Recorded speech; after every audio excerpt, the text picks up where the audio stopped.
चुंबकांच्या आधाराने तरंगणाऱ्या चकतीचं एक छानसा खेळणं बनवूया।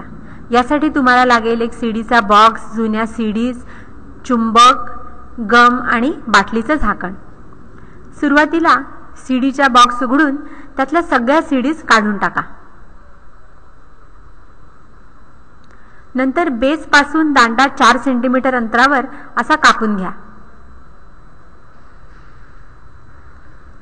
या बॉक्समध्ये आता एक जुनी सीडी ठेवा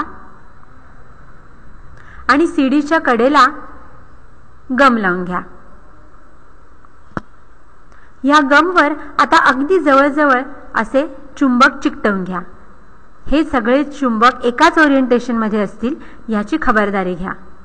सगळे चुंबक लावून घेतल्यावर सीडी अशी दिसेल। आता दुसरी एक सीडी घ्या, त्याच्याही कडेला गम लावून घ्या आणि त्याच्यावरही असेच चुंबक चिकटवा।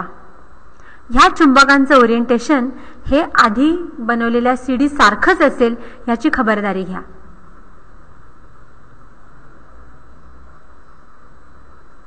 सगळे चुंबक लावून झाल्यानंतर मध्ये थोडासा गम लावून चुंबक पक्के चिकटवून घ्या।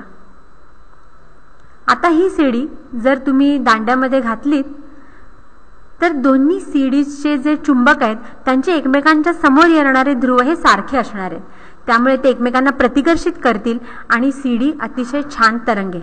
ह्याला आपण मॅग्नेटिक लेव्हिटेशन म्हणतो।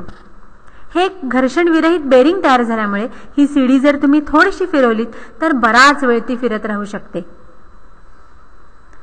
या सीडीच्या वरच्या बाजूला गम लावून जर तुम्ही जुन्या बाटलीचं झाकण लावलं तर ते एक छानसं हँडल बनू शकेल।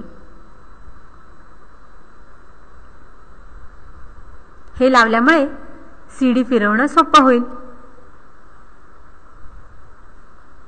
बघा, दाबल्यावर सीडी कशी उसळी मारून वर येते ते। या खेळण्यामध्ये अजून थोडी रंगत आणण्यासाठी आपण त्याच्यावर इंद्रधनुष्याचा रंग असलेली एक चकती लावू शकतो। ही झाली तुमची न्यूटनची तबकडी। आता हे जर तुम्ही फिरवलं तर मॅग्नेटिक लेव्हिटेशन तर दिसतच, पण वरच्या तबकडीतले 7 रंग मिसळून तुम्हाला एक ग्रेश पांढरा असाही रंग दिसतो। आहे की नाही मस्त खेळणं?